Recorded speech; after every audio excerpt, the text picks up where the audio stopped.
ಶುಭಗಳು, ನಿಮ್ಮೆಲ್ಲರಿಗೆ ಶುಭಗಳು. ಚೆನ್ನಾಗಿದ್ದೀರಪ್ಪ? ಕರ್ತನು ಪರಿಶುದ್ಧನು ನಿಮ್ಮನ್ನು ಪರಿಶುದ್ಧವಾಗಿ ಜೀವಿಸಬೇಕಂತ ಕೃಪೆ ಕೊಟ್ಟಿದ್ದಾನೆ. ಇದಕ್ಕೆ ಬೇಕಾದಕ್ಕಿಂತ ಸಾಮರ್ಥ್ಯ ಕೊಟ್ಟಿದ್ದಾನೆ, ನಿರೀಕ್ಷಣೆ ಕೊಟ್ಟಿದ್ದಾನೆ. ಅದನ್ನು ಜಯಿಸಬೇಕು, ಕೃತಜ್ಞತೆ ಉಳ್ಳವರಾಗಿರಬೇಕು.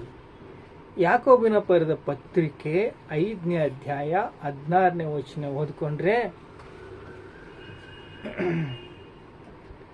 ನೀತಿವಂತನ ಆಸಕ್ತಿಯುಳ್ಳ ವಿಜ್ಞಾಪನೆ ಬಹು ಬಲವಾಗಿದ್ದು, ಏಲಿಯ ನಮ್ಮಂಥ ಮನುಷ್ಯ ಸ್ವಭಾವನೆಯಾಗಿದ್ದು, ಅವನ ಮಳೆ ಬರಬಾರದೆಂತೂ ಬಹಳವಾಗಿ ಪ್ರಾರ್ಥಿಸಲು 3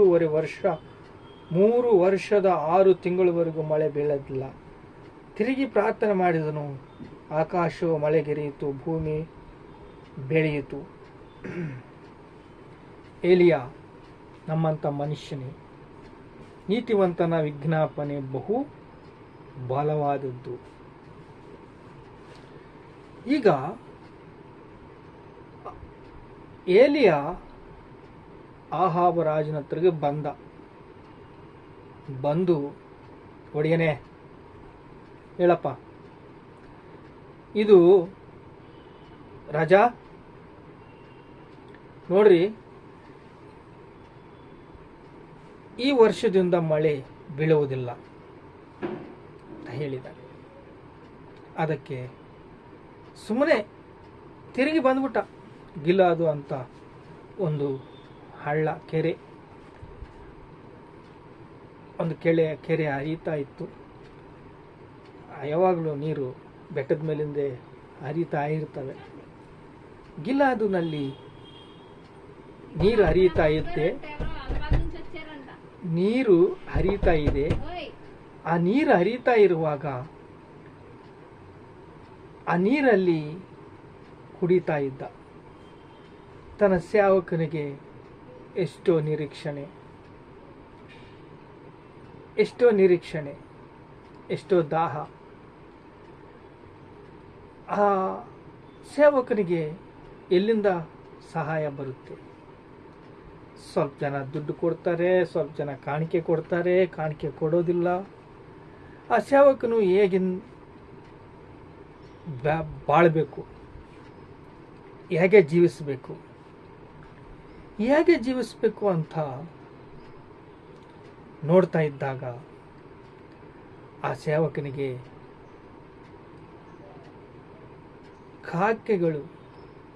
ಕಾಕಗಳು ಊಟವನ್ನು ತಂದು ಕೊಡ್ತಾ ಇದ್ದಾವೆ. ಈಗ ಸೇವಕನನ್ನು ಬೆಳೆಸಬೇಕಂದ್ರೆ ದೇವರಿಗೆ ಎಷ್ಟೋ ಕೃಪೆಯಿಂದ ಬೆಳೆಸ್ತಾನೆ. ವರ್ಷ ಊಟ ಇಲ್ಲ, ಏನೂ ಇಲ್ಲ. ಒಬ್ಬ ಮನೆಗೆ ಹೋಗು ಅಂತಂದು ಹೇಳಿದರೆ ಆ ಮನೆಗೆ ಹೋದರೆ ಆ ಮನೆಯಲ್ಲಿ ಸ್ವಲ್ಪ ಹಿಟ್ಟು, ಸ್ವಲ್ಪ ಎಣ್ಣೆ, ಅದನ್ನು ತಿಂದು ಸತ್ಬಿಡೋಣ ಅಂತ ಆ ಬೆಂಕಿ ಹಚ್ಚೋದಕ್ಕೆ, ಕಟ್ಟಿಗೆಗಳನ್ನು ಆರಿಸೋದಕ್ಕೆ ಬಂದಿದ್ದಾರೆ. ಅವರ ಸಂಗಡ ಮಾತಾಡುತ್ತಾ ಅವ್ರ ಮನೆಗೆ ಹೋಗಿ ಅವರ ಮನೆಗೆ ಉಂಡು ಅಲ್ಲೇ 3.5 ವರ್ಷ ಕಳೆದ. ಸೇವಕನನ್ನು ನೋಡಿಕೊಳ್ಳೋದು ಬಹು ವಿಶೇಷ, ಬಹು ಆಶೀರ್ವಾದ.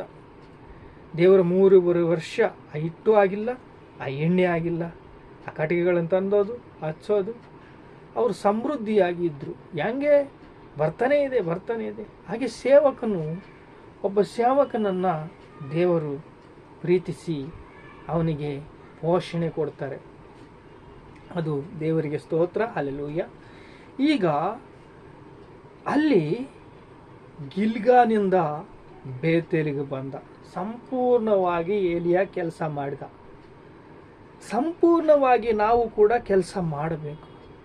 ನಮಗೆ ಊಟ ಕೊಡ್ತಾನೆ, ಕಾಣಿಕೆ ಕೊಡ್ತಾನೆ, ನಮಗೆ ಮಾಡೋ ಎಲ್ಲ ಕೆಲಸ ಮಾಡ್ತಾನೆ. ದೇವರು ನೋಡ್ಕೊತಾನೆ. ಮನುಷ್ಯರೆಲ್ಲ ಮಾಡೋದು, ಮನುಷ್ಯರನ್ನೆಲ್ಲ ಕೇಳೋದು, ದೇವರು ಕೊಡ್ತಾನೆ. ಈಗ ಗಿಲ್ಗಾನಿಂದ ಬೇತೋಲಿಗೆ ಬಂದ, ಬೇತೋಲಿಂದ ಎರ್ಕೋಗೆ ಬಂದ, ಎರ್ಕೋಂದ ಯೋರ್ಧನಿಗೆ ಬಂದ. ಅದನ್ನು ಫಾಲೋ ಮಾಡ್ತಾ ಇದ್ದಾನೆ ಎಲೀಷಾ. ಏನು ಬೇಕಪ್ಪ, ನನ್ನನ್ನು 2ರಷ್ಟು ಆಶೀರ್ವದಿಸ್ತೀಯ, 2 ಪಾಳು ಆಶೀರ್ವಾದ ಕೊಡ್ತೀಯ ಅಂದರೆ ಕೊಡ್ತೀನಿ, ಆಶೀರ್ವದಿಸ್ತೀನಿ. ನೀನು 2ರಷ್ಟು ಕೇಳಿದೆಯಲ್ಲ, ಕಷ್ಟ, ಭಾರಿ ಕಷ್ಟ ಆಗುತ್ತೆ, ಅದು ದೇವ್ರು ಕೊಡಬೇಕಲ್ಲ. ಸರಿ ಅಂತ ರಥಗಳು ಬಂದವು, ಅಗ್ನಿರಥಗಳು ಬಂದವು, ಅಗ್ನಿರಥಗಳಿಂದ ಮೇಲಕ್ಕೆ ಹೋಗ್ಬಿಟ್ಟ. ಆದರೆ ವಿಶ್ವಾಸದಿಂದ, ನಂಬಿಕೆಯಿಂದ ಎಲಿಷ ಇದ್ದ. ಈಗ ಒಂದು ಕಾರಿಗೆ 4 ಟೈರ್ಗಳಿರ್ತವೆ, ಟೈರ್ಗಳಲ್ಲಿ ಹವಾ ಇಲ್ಲ ಅಂದರೆ ಮುಂದಕ್ಕೆ ಹೋಗೋದಿಲ್ಲ. ಅದಕ್ಕೆ ವಿಶ್ವಾಸ ಇದ್ದವನು, ವಿಶ್ವಾಸವಿಲ್ಲದವನು, ದಾಹ ಇದ್ದವನು, ದಾಹ ಇಲ್ಲದವನು, ಆಸಕ್ತಿ ಇದ್ದವನು, ಆಸಕ್ತಿ ಇಲ್ಲದವನು ಒಂದು ಹತ್ರ ನಿಂತ್ಕೊಂಡು ಬಿಟ್ರೆ ಹುಚ್ಚ ಕಣ, ಏನು ಬರುತ್ತೆ ಇವನಿಗೆ? ಅಲ್ಲಿ ನೋಡು, ಟ್ರೈನ್ ಹೋಗ್ತಾ ಇದ್ದಾವೆ, ಹೆಲಿಕಾಪ್ಟರ್ ಹೋಗ್ತಾ ಇದ್ದಾವೆ, ಸ್ಯಾಟಲೈಟ್ ಇದೆ, ಇವನೇನೋ ಹಿಂಗೆ ಹೇಳ್ತಾನೆ, ಯಾರು ಕೊಡ್ತಾರೋ ಅಂತ ಹುಚ್ಚ, ದಟ್ಟ ಹುಚ್ಚ ಇವನು, ಏನು ಗೊತ್ತಿಲ್ಲ ಅಂತಂದು ಹೇಳ್ತಾರೆ. ಆಗಲಿ, ಈಗ ಎಲಿಷ ಏನು ಮಾಡಿದ್ದಾನೆ ಅಂದರೆ ಫಿಟ್ಟಾಗಿದ್ದಾನೆ. ಯಾಕೆಂದರೆ ಅವನು ದೇವರ ಕಡೆಗೆ ನೋಡಿದ. ಈಗ ದೇವರ ಕಡೆಗೆ ನೋಡಿ ಏನು ಹೇಳ್ತಾ ಇದ್ದಾನೆ ಅಂದರೆ, ದೇವರು ಕೊಡ್ತಾನೆ, ದೇವರು ಕೊಡ್ತಾನಂತ ನನಗೆ ಒಡೆಯ ಹೇಳಿದ, ನನಗೆ ಹೇಳಿದ. ಯಾರು? ನಮ್ಮ ಏಲಿಯ ಹೇಳಿದ್ದಾನೆ ಅಷ್ಟೇ. ಒಂದು ದುಪ್ಪಟಿ ಚದ್ರ ತಗೊಂಡು ಹೊಡೆದ್ರೆ ಅದನ್ನು ಯೋಧಾನನನ್ನು ಹೊಡೆದಿದ್ದಾನೆ. 2 ಏಸು, ದೇವರು ಹೇಳಿದ್ದಾರೆ, ಏಸು ನಾಮದಲ್ಲಿ 2 ಅಂದರೆ 2 ಆಗಿಬಿಟ್ಟಿದೆ. ಹೋಗ್ಬಿಟ್ಟ ಅದ್ಭುತ ಮಾಡಿಕೊಂಡು, ಅದನ್ನೇ ಹಾಗೆ ಅದ್ಭುತ ಮಾಡ್ಕೊಂತ ವಿಶ್ವಾಸದ ವೀರನಾಗಿ ನಡ್ಕೊಂಡ. ಈಗ ನೀತಿವಂತನ ವಿಜ್ಞಾಪನೆ ಬಹು ಒಳ್ಳೆದ್ದು ಅದನ್ನು ಹೇಳಿದೀವಲ್ಲ. ನೀತಿವಂತರಾಗಿ ಬಾಳೋದು ಎಷ್ಟೋ ಸೃಷ್ಟಿಕರ್ತನನ್ನು ಮಹಿಮೆ ಪಡಿಸೋದು, ಯೇಸು ಕ್ರಿಸ್ತನನ್ನು ಮಹಿಮೆ ಪಡಿಸೋದು. ಆಹಾಬನನ್ನು, ಯಜ್ಬೇಲನನ್ನು ಒಂದು ಆಟ ಆಡಿಸಿಬಿಟ್ಟಿದ್ದಾನೆ. ಯಾರು? ಏಲಿಯ. ಆಹರಣ ಆಗಿಬಿಟ್ಟಿದ್ದಾನೆ. ಈಗ ಎಲಿಷ ಅದ್ಭುತಗಳು ಮಾಡ್ತಾ ಇದ್ದಾನೆ. ಗಿಲ್ಗಾನ, ಬೇತಲು, ಏರಿಕೋ, ಏರ್ದಾನೆ ಎಲ್ಲ ನೋಡ್ಕೊಳ್ತಾ ಇದ್ದಾನೆ. ದೇವರ ರಾಜ್ಯಕ್ಕೆ ಸಾಕ್ಷಿಯಾಗಿದ್ದಾನೆ. ಈಗ ದೈವ ಚಿತ್ತಾನುಸಾರವಾದ ದುಃಖ ಒಳ್ಳೆಯ ಮಾರು ಮನಸ್ಸು ಹುಟ್ಟಿಸುತ್ತೆ. ರಕ್ಷಣೆ ರಕ್ಷಣೆ ರಕ್ಷಣೆ ಅಂತಂದು ಎಲ್ಲರಿಗೂ ತಿಳಿಸ್ತಾ ಇದ್ದೀವಿ ನಾವು. ರಕ್ಷಣೆ ಆದರೆ, ಒಬ್ಬ ಮನುಷ್ಯನಿಗೆ ರಕ್ಷಣೆ ಆದರೆ ಬಹು ಶಕ್ತಿ. ಯಾಕೆಂದರೆ ಆ ರಕ್ಷಣೆ ನಿಮಗೆ ಸಿಗುತ್ತದೆ. ರಕ್ಷಣೆ ಎಲ್ಲಿಂದ ಬರುತ್ತದೆ ಅಂದರೆ, ದೇವರು ಅನೇಕ ವಚನಗಳಲ್ಲಿ ರಕ್ಷಣೆ ಕೊಟ್ಟಿದ್ದಾರೆ. ಈಗ 3.5 ವರ್ಷ ನೀರಿಲ್ಲ, ಹೂಳಿಲ್ಲ, ಏನಿಲ್ಲ. ಮತ್ತೆ ಮಳೆ ಬಂತು, ಹೊಲ ಬೆಳೀತು, ಎಲ್ಲರೂ ಸಮೃದ್ಧಿಯಾಗಿದ್ದಾರೆ. ಅಹಾಬು, ಯಜಬೇಲು ಕಾಲ ಕಳೆಯಿತು. ಈಗ ಸುವರ್ಣ ಕಾಲ ಬಂದಿದೆ.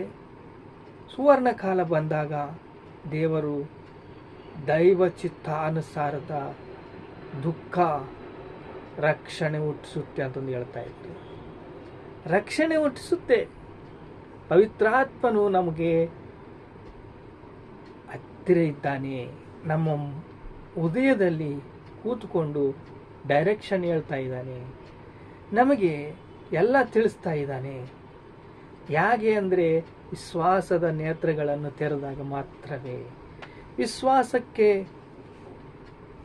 ಕರ್ತನಾಗಿ ದೇವರು ನಮಗೆ ಕೃಪೆಯಿಂದ ಕೃಪೆಗೆ ಮೇಲಕ್ಕೇರಿಸ್ತಾ ಇದ್ದಾನೆ. 1 ಪೇತೂರು 5ನೇ ಅಧ್ಯಾಯ 10ನೇ ವಚನ ಓದಿದರೆ,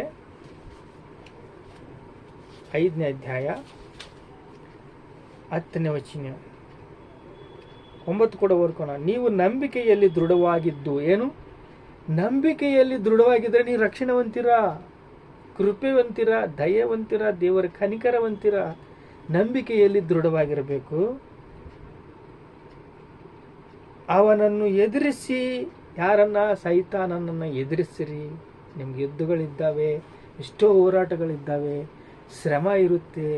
ನಿರೀಕ್ಷಣೆ, ಕೃತಜ್ಞತೆ ಸ್ತುತಿ ಸಲ್ಲಿಸ್ಕೊಳ್ತಾ ಸೈತಾನನನ್ನು ಎದುರಿಸುತ್ತಾ ದೇವರನ್ನು ಸ್ತುತಿ ಘನತೆ ಮಹಿಮೆ ಪಡಿಸುತ್ತಾ ಮುಂದಕ್ಕೆ ನೆಮ್ಮದಿಯಿಂದ ಓರ್ಮೆಯಿಂದ ನಾವು ಮುಂದಕ್ಕೆ ಹೋಗಬೇಕು.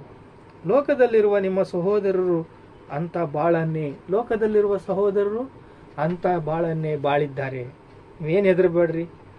ಎಷ್ಟೋ ವಿಶ್ವಾಸ ವೀರರು ಅದರಂಗೆ ಹೋಗಿದ್ದಾರೆ, ಅನುಭವಿಸುತ್ತಿದ್ದಾರೆ.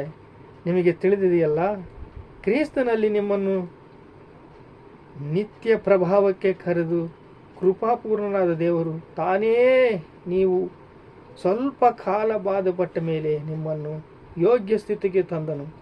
ನೆಲೆಗೊಳಿಸಿ ಬಲಪಡಿಸಿ ಆತನಿಗೆ ಆಧಿಪತ್ಯವು ಯುಗ ಯುಗಗಳಂತರೂ ಇರಲಿ. ಸ್ಥಿರಪಡಿಸ್ತಾನೆ, ಸಿದ್ಧಗೊಳಿಸ್ತಾನೆ, ನಿತ್ಯತ್ವಕ್ಕೆ ಕರ್ಕೊಂಡು ಹೋಗ್ತಾನೆ, ವಿಮೋಚಿಸುತ್ತಾನೆ. ಯಾರು? ಯೇಸು ಕ್ರಿಸ್ತ.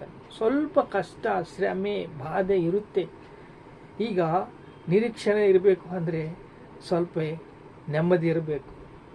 ನೆಮ್ಮದಿ ಇದ್ದರೆ ತಾನೇ ನೀವು ಮುಂದಕ್ಕೆ ಹೋಗೋದು. ರಕ್ಷಣೆ ಹೊಂದಿದವರಾದರೆ ನೀವು ನಿತ್ಯತ್ವವನ್ನು ನೋಡ್ತೀರ. ನಿಮ್ಮ ಪಾಪಗಳನ್ನು ಬಯಸಿದವರಾದರೆ ಅರಿಕೆ ಮಾಡಿಕೊಂಡ್ರೆ, ಅಯ್ಯೋ ನಾನು ಪಾಪಿ, ನನ್ನನ್ನು ರಕ್ಷಿಸು ತಂದೆ ಅಂತ ನೀನು ದೇವರನ್ನು ಸ್ತುತಿ ಮಾಡಿದರೆ, ಆರಾಧನೆ ಮಾಡಿದರೆ, ನಿನ್ನ ಪಾಪಗಳನ್ನು ಬಯಸಿದರೆ ನೀನು ರಕ್ಷಣೆ ಹೊಂತೀಯ. ನಿನ್ನ ಬಾಯಿಂದ ಪಾಪಗಳನ್ನು ಅರಿಕೆ ಮಾಡಿಕೊಂಡ್ರೆ ನಿನ್ನ ಬಾಯಿಂದ ರಕ್ಷಣೆ ಹೊಂತೀಯ. ಯೇಸು ಕ್ರಿಸ್ತನ ಹೃದಯದಲ್ಲಿ ಎದ್ದು ಬಂದಿದ್ದೇನೆ ಅಂತ ನೀನು ನಂಬಿದರೆ ನಿನ್ನ ರಕ್ಷಣೆ ಹೊಂತೀಯ. ರಕ್ಷಣೆ ನಿನಗೆ ಬೇಕು. ನಿನ್ನ ಜೀವಿತದಲ್ಲಿ ಸ್ಥಿರವಾದ ಪುನಾದಿ, ನಂಬಿಕೆಯಲ್ಲಿ ದೃಢವಾಗಿರು. ಸ್ಥಿರವಾದ ಮನೆ ಕಟ್ಟಲ್ಪಟ್ಟಾಗ ನೀವು ಹೃದಯದಿಂದ ಹರಕೆ ಮಾಡಿಕೊಂಡು ಪಾಪಗಳನ್ನು ಬಯಸಿದರೆ ನೀವು ರಕ್ಷಣೆ ಹೊಂತೀರ. ರಕ್ಷಣೆ ಹೊಂದಬೇಕಂತ ದೇವರು ನಿಮ್ಮನ್ನು ಕೃಪೆಯಿಂದ ಕೃಪೆಗೆ ಕರೆದೊಯ್ಯುತ್ತಾ ಇದ್ದಾನೆ. ಪ್ರಾರ್ಥನೆ ಮಾಡಿಕೊಳ್ಳೋಣ. ತಂದೆ ಸ್ತೋತ್ರ. ವಿಶ್ವಾಸ ದೇವರಿಗೆ ಇಷ್ಟ ಇದ್ದರೆ, ಹೌದು ತಂದೆ, ವಿಶ್ವಾಸದಿಂದ ದೇವರಿಗೆ ಇಷ್ಟ ಇದ್ದರೆ ಅಪ್ಪ ನಾವು ಕೃಪೆಯಿಂದ ಕೃಪೆಗೆ ಮೇಲಕ್ಕೆ ಎತ್ತಿದ್ದೀವಿ ತಂದೆ. ಹೌದು ಸ್ವಾಮಿ, ಏಲಿಯ ತನ್ನ ಕೆಲಸವನ್ನು ಮಾಡಿಕೊಂಡು ಮುಗಿಸಿಕೊಂಡು ಬಿಟ್ಟ. ಎಲಿಷಾ ಅದನ್ನು ವಿಶ್ವಾಸದಿಂದ ಸಂಪೂರ್ಣನಾದ. ಹೌದು ತಂದೆ, ನಂಬಿಕೆಯಲ್ಲಿ ದೃಢವಾಗಿದ್ದಾಗ ನಾವು ರಕ್ಷಣೆ ಹೊಂದ್ತೀವಿ. ರಕ್ಷಣೆ ಹೊಂದರೆ ನಿತ್ಯತ್ವಕ್ಕೆ ಹೋಗ್ತೀವಿ, ವಿಮೋಚನೆ ಸಿಗುತ್ತೆ. ಹೌದು ಸ್ವಾಮಿ, ಹೌದು ಸ್ವಾಮಿ, ಹೌದು ಸ್ವಾಮಿ. ಸ್ತೋತ್ರ. ಎಂದೆಂದಿಗೂ ನಿತ್ಯತ್ವದಲ್ಲಿ ಇರಬೇಕು ಅಂತ, ದೇವರನ್ನು ಆರಾಧಿಸಬೇಕು ಅಂತ, ದೇವರನ್ನು ಸ್ತುತಿಸಬೇಕು ಅಂತ ಘನತೆ, ಮಹಿಮೆ, ಪ್ರಭಾವಗಳು ಯೇಸು ಕ್ರಿಸ್ತ ನಾಮದಲ್ಲಿ ಹೇಳಿಕೊಳ್ಳುತ್ತೇವೆ ತಂದೆ. ಆಮೆನ್.